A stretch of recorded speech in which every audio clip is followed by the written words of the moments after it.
TV stories. అయ్యగారు, పెళ్లి కొడుకులా రెడీ అయ్యారు. కొంప తీసి నాకు తెలియకుండా పెళ్లి చేసుకుంటున్నారా ఏంటి? రే, నిజంగానే పెళ్లి కొడుకులా ఉన్నానా? ఈ సిగ్గు తగలయ్యా. మీరు అలా సిగ్గుపడకండి. సిగ్గే సిగ్గుతో తల వంచుకునేలా ఉంది.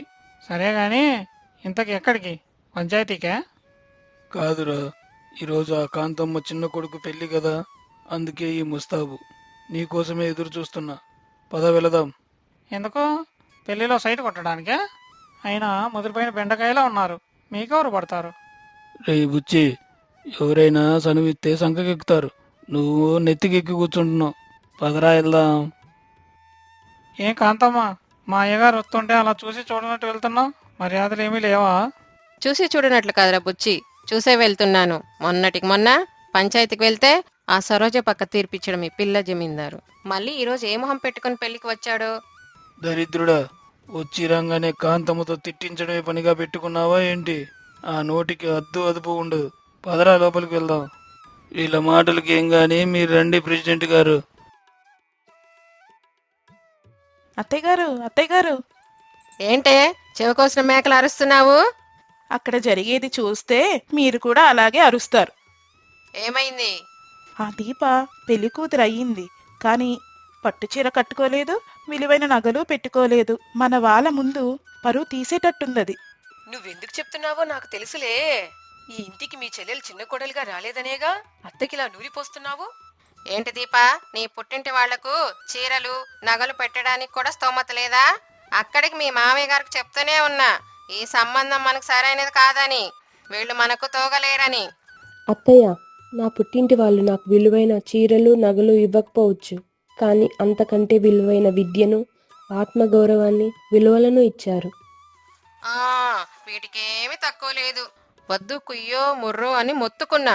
నా స్నేహితుడి కూతురని నేను మాటిచ్చానని ఇలాంటి శుద్ధపూస మాటలు చెప్పి ఇంటికి కోడలిగా తెచ్చారు. శుభమా అని పెళ్లి జరుగుతుంటే ఏంటి కాంతం ఈ గొడవలు? పదండి, ముహూర్తానికి టైం అయింది.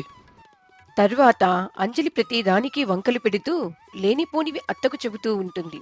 దానివల్ల పందిరిలోనే కాంతమ్మ విమర్శిస్తూ ఉంటుంది. కాని రామయ్య అడ్డుపడడంతో ఆ గొడవలు పెద్దవి కాకుండా అలా పెళ్లి జరిగిపోతుంది.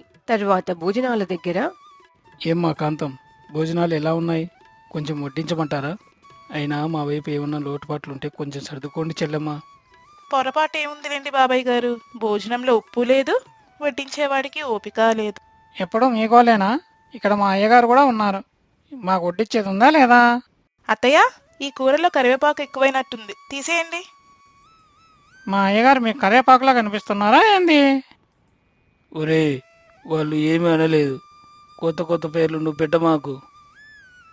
తరువాత చిన్న కోడలు దీప అత్తారింటికి వస్తుంది. దీప అంటే ఏమాత్రం ఇష్టం లేని అత్తగారు ప్రతి చిన్న పనిలో వంకలు పెడుతూ తిడుతూ ఉంటుంది. దానికి తోడు అంజలి ఆజ్యం పోస్తూ ఉంటుంది. అలా ఒకరోజు ఉదయాన్నే దీప ఇల్లు తుడుస్తూ ఉండగా ఇంతలో వాళ్ళ అత్త వచ్చేది గమనించినటువంటి అంజలి, ఇదిగో దీప, ఇలా ఇవ్వు, నేను తుడుస్తాను. ఉదయం నుంచి అన్ని పనులు చేసి అలసిపోయి ఉంటావు. ఇవ్వమ్మా దీప ఇవ్వు. అక్క ఎప్పుడో గానీ నడుము వంచదు, కానీ నాకెక్కడో అనుమానంగా ఉంది. పర్లేదక్కా, నేను చేస్తాను. ఇలా ఇవ్వు. అత్తయ్య గారు, జారుతుంది, జాగ్రత్తగా రండి. నువ్వెందుకే కష్టపడుతున్నావు? ఇంటికి పెద్ద కోడలు నువ్వు. ఇన్ని రోజులు చేసిన చాకిరి చాలు. ఆ పనులన్నీ చిన్న కోడలు చూసుకుంటుంది. నువ్వురా. ఓసిని కళ్ళకు కళ్ళకలక రాను. అది పని చెయ్యంగా నువ్వెప్పుడు చూశావే? ఇన్ని రోజులు గుడ్డు చాకరీ చేసింది నేనుగా. ఏంటక్క అంటున్నావు? ఇన్ని రోజుల ఇంటి చాకిరి మొత్తం నీ మీదే వేశారా? వామ్మో, నేను లోపలనుకున్నది నీకెలా వినిపించిందే? లోపలికి కాదు, బయటికే అనేసావు. ఆ తర్వాత దీప లోపలికి వెళ్లి వంటలు చేస్తూ ఉంటుంది. ఆ వంటల వాసనలు ఇల్లంతా వ్యాపిస్తాయి. అప్పో, వాసనలు గుమగుమలాడుతున్నాయి. ఈ వంటలు తింటే అత్తయ్య గారు దానికి ఫిదా అయిపోతారు. అలాగైతే మామతో పాటు అత్త కూడా దానివైపే వెళ్ళిపోతారు. ఏది ఏమైనా ఈ వంటలు చెడగొట్టాలి. అలా అనుకుని అంజలి వంటింట్లోకి వెళ్లి దీపని అత్తగారు పిలుస్తున్నారని పంపి ఆ వంటల్లో ఉప్పు కారాలు ఎక్కువ కలుపుతుంది. ఇదంతా పక్కనుంచి సరోజ గమనిస్తూ ఉంటుంది. ఇంతలో, ఏమే అంజలి, ఈరోజు భోజనానికి మీ నాన్నగారు వస్తున్నారు. ఆ ఏర్పాట్లు చూడు. అత్తయ్య, మా నాన్ననా? మీ నాన్ననే వచ్చేది. ఎందుకు అంత కంగారు పడుతున్నావు? ఏం లేదండి. లేదు, నిన్ను చూస్తుంటే ఏదో అనుమానంగా ఉంది. మళ్ళీ ఏదో ఏదో కార్యం చేసినట్లున్నావు. అబ్బే లేదండి, నేనేం చేస్తాను, ఏం చేయలేదు అనుకుంటూ కంగారుగా కిచెన్లోకి వెళ్తుంది. అక్కడ వంటలన్నీ చూసి ఏం చేయాలో తెలియక అనవసరంగా ఉప్పు కారాలు కలిపాను అనుకుంటూ అవి అన్నీ అలాగే వడ్డనకు సిద్ధం చేస్తుంది. నాన్న, ఈ భోజనాలు నేను అమ్మా అంజలి, మన ఇంట్లో నువ్వు ఎప్పుడూ వంట చేయకపోయినా ఇక్కడ చాలా బాగా నేర్చుకున్నావు. వంటలు చాలా రుచిగా ఉన్నాయి. అవునే అంజలి, ఇంత రుచిగా నువ్వు ఎప్పుడు నేర్చుకున్నావు? బాబాయ్ గారు, అక్క చాలా బాగా వండుతుంది. మీరు వస్తున్నారని ఉదయం నుంచి వంటింట్లో కష్టపడి మరీ వండింది. అందరూ భోంచేసిన తరువాత చెల్లి, నన్ను క్షమించు. మా చెల్లిని చిన్న కోడలుగా తెచ్చుకోలేదన్న కోపంతోనే వంటలో ఉప్పు కారాలు ఎక్కువ కలిపాను. ఇది నీకెలా తెలిసింది? మా నాన్న భోజనానికి వస్తున్నారని తెలిసి కూడా ఎలా మళ్ళీ వాటిని ఇంత రుచిగా చేశావు? నువ్వు వంటింట్లో ఏం చేసావో అదంతా నాకు సరోజక్క చెప్పింది. తర్వాత నేనే ఆ వంటలను సరిచేశాను. సరోజ, నీ పట్ల కూడా అప్పుడప్పుడు కఠినంగా ప్రవర్తించేదానిని. ఇద్దరూ నన్ను క్షమించండి. ఈ రోజు నుంచి మనం అక్కా చెల్లెళ్ళుగా కలిసిమెలిసి ఉందాం. ఆ రోజు నుంచి ముగ్గురు కోడళ్ళు కలిసిమెలిసి ఉండేవారు. అలా కొద్ది రోజులు గడిచిన తరువాత ఒకరోజు కాంతమ్మ, ఏమే దీపా, ఎక్కడున్నావు? ఇదిగో అత్తయ్య వస్తున్నా. దీపా, ఈరోజు వంట సామాన్లు పూజ సామాన్లు అన్నీ నువ్వేగా శుభ్రం చేసింది. కుంకుమ భరణి కనిపించలేదు. ఏ కుంకుమభరణ అత్తయ్య? ఏం అమాయకురాలు అమ్మ నువ్వు. ఆ వెండి కుంకుమ భరణి నేను అత్తారింటికి వచ్చేటప్పుడు నా పుట్టింటి వాళ్ళ నుంచి తెచ్చుకున్నా. అది నాకు పెళ్లికి ముందు నుంచి ఓ నమ్మకం. నువ్వేమైనా చేతివాటం చూపించుంటే తిరిగి ఇవ్వు. నాకు తెలియదు అత్తయ్య, నేను దాన్ని చూడలేదు. చూడమ్మాయి, నా కోపం తెప్పించుకో. అమ్మా, ప్రతిదానికి దీపం అనుమానించడం కరెక్ట్ కాదు. అది నాకు తెలియదంటుంది కదా, అయినా వినకుండా అంటూనే ఉన్నావు. పోనీ తనే తీసిందనుకుంటే ఎవరైనా చూశారా? అమ్మో అమ్మో, మొన్నటిదాకా కొంగుచాటు బిడ్డలా ఉన్నాడమ్మ నా కొడుకు. ఈ రోజు మాటకు మాటకు జవాబిస్తున్నాడు. ఏం నేర్పిందో ఏమో ఇది. ఏ కాంతం, నీ నోటికి అడ్డు అదుపు లేదా? సమస్యని పెద్దది చేయకుండా పరిష్కారం ఆలోచించండి. అత్తయ్య, నిన్నటి నుంచి ఒక్కసారి ఏం చేశారో గుర్తు చేసుకోండి. అలాగే నిన్న పేరంటానికి పిలవడానికి ఊర్లోకి వెళ్లారు కదా. ఉమ్మ్. కత్తిపీటకు తోటకొరలోకు అని మాట్లాడిస్తే అందరు మాట్లాడేవాళ్లే. అన్ని మాటలు ఎందుకే? చిన్న కోడలు చెప్పింది కూడా నిజమే కదా. ఒకసారి ఆలోచించు. ఎవరింట్లో అయినా మర్చిపోయి వచ్చావో ఏమో. నువ్వు నన్నంటున్నావా? నాకింకంత మతిమరుపు రాలేదు. ఎవరింట్లోనూ మర్చిపోలేదు. అయ్యగారు, ఏదో వాదులాడుకుంటున్నట్టున్నారు. దీని గురించేనా? ఇది నీ దగ్గరికి ఎలా వచ్చిందిరా బుచ్చి? నిన్న పేరెంటానికి వచ్చే అయ్యగారింట్లో ఇది మర్చిపోయారంట. అమ్మగారు ఇచ్చి రమ్మన్నారు. మంచి సమయానికే వచ్చేవరా బుచ్చి. టైంకి రాలేదు గాని నా పరువు తీయటానికి వచ్చాడు.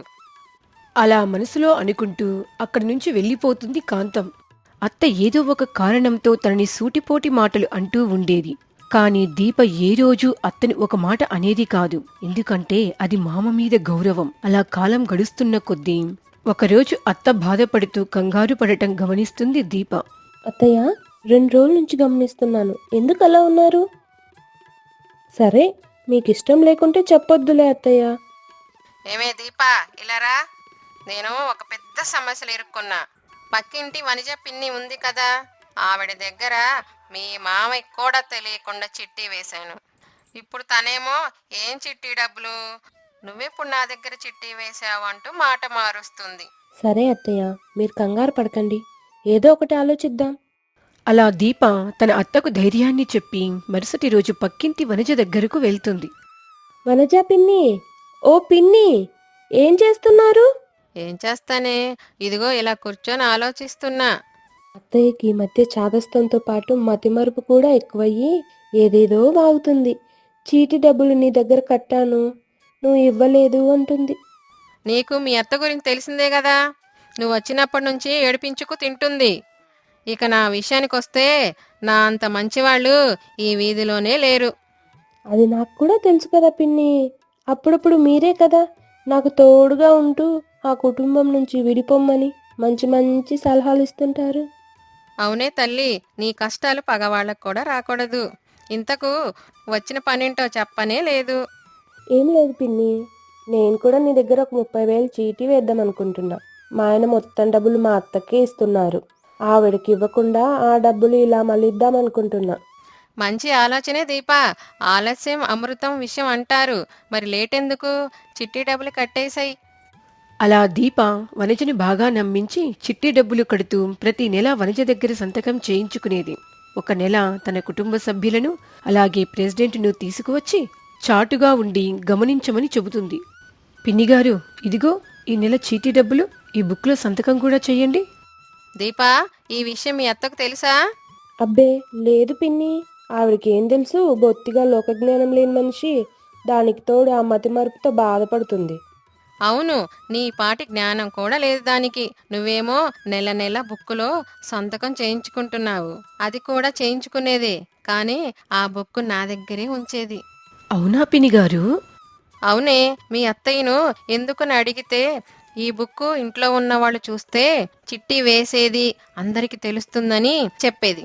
ఆ చిట్టి డబ్బులతో నేను బంగారం తీసుకోవాలని అనేది. సరే కాని దీప, ఈ విషయం ఎవ్వరికి చెప్పకు. నువ్వు నా మనిషివని నోరుండక చెప్తున్నా. నీకు నోరుండదని మాకు తెలుసుగా. తను ఎవరికో చెప్పడం ఎందుకు? నువ్వు చెప్పింది ఊరందరూ విన్నారు. అమ్మో అమ్మో, ఇంత మోసమా?